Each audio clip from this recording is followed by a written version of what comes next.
Would you happen to know if there are any plans to release any more like box sets or anything, or is that something that's like kind of, if there is, it wouldn't be publicly disclosed? Yeah, I don't think so. I think they've kind of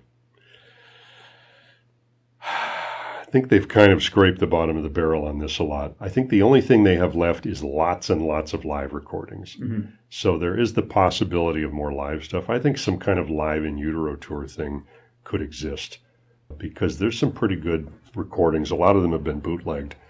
And I suspect that there are soundboard tapes in a vault somewhere of some of the shows from the In Utero tour when Pat was in the band. And it's like a 4-piece Nirvana. Yeah. So I think some of that stuff exists. I've heard some here and there, and it was really good for live recordings. So I think if somebody really wanted to, they could come up with some more live stuff. But, I don't know how likely that is at this point.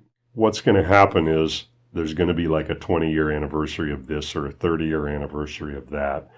And somebody somewhere at some record company is going to be like, is there anything left that we can find, one more song somewhere, where is it? And then I'll get the phone call and I'll be like, yeah, there's like 1/3 of a version of Floyd the Barber on the reel with Chad, or whatever. It's not, it's like, how much of the bottom of the barrel do you really want to scrape? I do get tired of people angling for personal stuff. I had a TV crew once that were like, they were begging me if there was any video footage of Nirvana during the Bleach sessions. And I said, no, we didn't have cell phones. Nobody had a video camera. They barely had a working van, Yeah.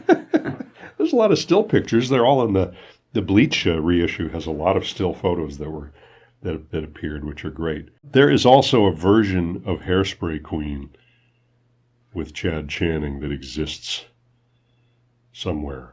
There isn't much. I hear you, man.